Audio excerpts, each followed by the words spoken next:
Yo creo que la escultura se remonta a la época de nuestros ancestros, el hombre de las cavernas, el cavernícola, pues.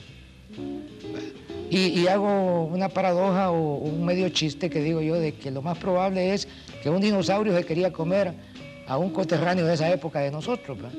Y corrió y a la orilla de un precipicio se desbarrancó y quedó ensartado en una punta natural. Entonces de ahí surge la idea de que era una arma, podían hacer un arma desde eso. Entonces surge la flecha, comienzan a tallar el pedernal y se vuelve una escultura más que todo de tipo defensivo, de sobrevivencia. Ese es el concepto que yo estoy manejando a través de eso. ¿Qué tipo de escultura conoces tú? ¿Les quieres dar a conocer a los televidentes? Bueno, la escultura tiene diferentes gamas. Y con las nuevas corrientes estamos viendo otro tipo de volúmenes que se le llama escultura. Pero básicamente podríamos comenzar por decir de que existe la escultura en madera, en piedra, en bronce, en mármol. Y últimamente que yo he ocupado la tecnología para ocupar la soldadura, hacer escultura forjada, texturada a base de electricidad. En nuestro medio, ¿qué clase de escultura es la que se trabaja? Porque tú me mencionas mármol, me mencionas bronce, me mencionas hierro. ¿Qué es lo más común en nuestro medio?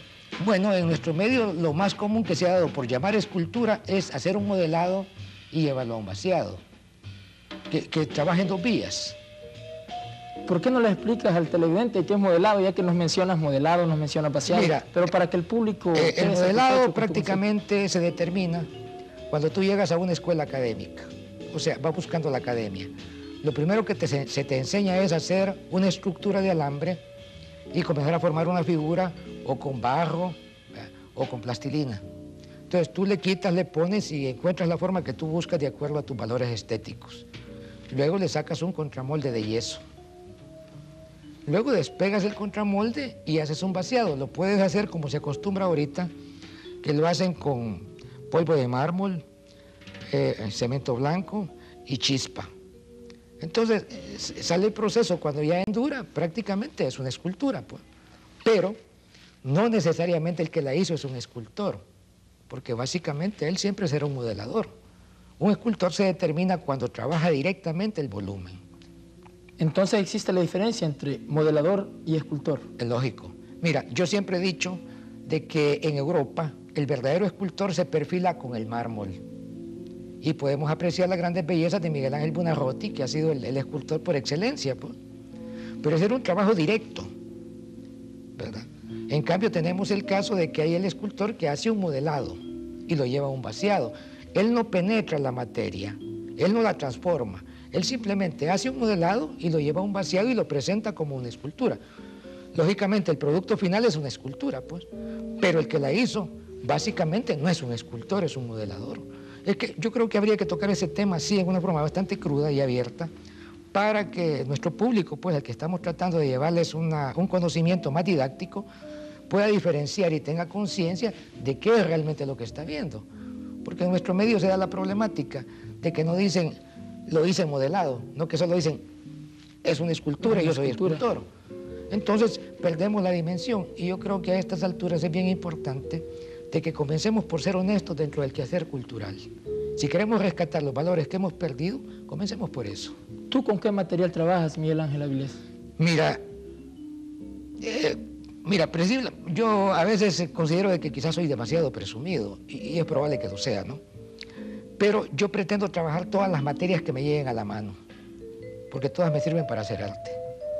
Ahora, entre más complicada sea la materia, para mí es mejor porque es un reto a vencer, porque eso me permite estar vigente en el tiempo, no perder el interés, desarrollarme más como un hacedor de arte, para poder, digamos, pasar a la historia, porque es la pretensión que supongo yo que tenemos todos los que hacemos arte. ¿Cuál de todos los materiales es más difícil de trabajar? ¿El mármol, la piedra, el bronce, la madera? Sí, mira, aquí hay una cuestión, aquí es cuestión de opiniones, pero con la experiencia que yo tengo a través del tiempo te podría decir que el material más complicado es la madera. Y te lo voy a explicar. La piedra no tiene hilo, la madera sí. El mármol no tiene hilo y la madera sí. Entonces, la implicación en una madera es que cuando tú agarras el bloque... Cuando tú dices hilo, ¿te refieres a lo que comúnmente en casa le llamamos astilla? Exactamente. Es que mira, está conformado por hebras, pues, pero que se amalgaman unas contra otras. Pero la dificultad que encuentras con la madera es que tú agarras el bloque, lo trabajas, pero en un momento dado te encuentras con un nudo, que el árbol cuando estaba pequeño alguien le pegó un machetazo y dejó esa cicatriz. Pero el árbol sigue creciendo con sus anillos y ese nudo está ahí. Entonces, ahí viene lo interesante. Cuando tú llegas y estás manejando el bloque, que ya tienes un volumen, y le estás dando un valor estético, te tropiezas con que esté el nudo y tienes que vencer el nudo.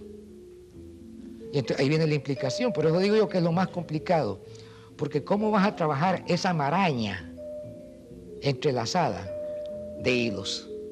Si unos jalan para la derecha, otros para la izquierda. Entonces, ahí viene tu capacidad, tanto creativa como de oficio, para poder obviarlo y no echar a perder una pieza. Bueno, te voy a mostrar algo en ese relieve. Ahí tuve implicaciones con un nudo y había que vencer el nudo. Por eso te digo que la dificultad en la madera es más difícil. La piedra pues tiene sus implicaciones, lo mismo que el mármol. Y uno tiene que conocer más o menos el volumen, pues. Pero es otra forma de trabajo, pues. Es diferente. Un escultor tiene que conocer las diferentes formas de atacar un material. ¿Qué herramientas se utilizan para trabajar estos materiales? Mira, esa herramienta la encontramos ahorita en cualquier ferretera, ¿verdad? Y lo importante es de que puedes mandar a hacer las que necesites, ¿verdad? Pero son gurbias, formones, puntas, patas de cabro, sisadores. Inclusive yo a veces ocupo hasta clavos. ¿Y estos mismos nos sirven para tallar la madera y el mármol, incluso el hierro, el bronce? No. ¿Cuál es la diferencia es que, entre mira, unos instrumentos y otros? Exacto, es que cada material tiene su herramienta. El mármol lo vas a atacar con un cincel o con herramienta neumática que hoy se puede usar porque la tecnología lo permite.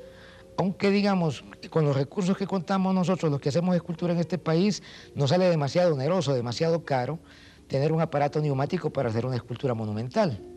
Pero ya son cinceles, vasos, diacames, les llamamos nosotros, que trabajan a base de aire, de presión. Pero es para el mármol. La piedra tradicionalmente se trabaja con puntas. Mucha gente tiene el concepto erróneo de que uno se para enfrente de la piedra y comienza como que es un salvaje a romperla, y no es así. Se va dibujando con un punzón y luego se va desbrozando para ir sacando las capas. Entonces hay una gran diferencia entre una cosa y otra. Cuando tú me hablabas del bronce, es otro procedimiento, porque el bronce no se esculpe. El bronce es un proceso de fundición y es un proceso bien interesante, pero yo creo que lo vamos a tocar un poco más adelante. ¿Cómo es el proceso de elaboración de una escultura? ¿Qué es lo primero que hace un escultor? Mira, lo primero es la idea, el concepto de cuál es, si sos artista de mensaje, que lo más probable es que tengas que serlo, porque yo no creo en el artista improvisado, pero yo, ¿verdad? Entonces, primero es el concepto. Luego madurar ese concepto, llevarlo al dibujo, estudiar sus planos, qué vida, qué movimiento se le va a dar, qué dirección va a seguir uno. Ese es el proceso del principio de la escultura. Cuando ya tienes el conocimiento, digamos, de oficio o simplemente lo que le llamamos técnico. Primero la idea, luego podemos decir que dibujan la idea. Exacto. Se hace una serie de bocetos para darle cuerpo a tu idea, para ver cómo vas a enriquecer los movimientos. Y luego después de eso, pues tienes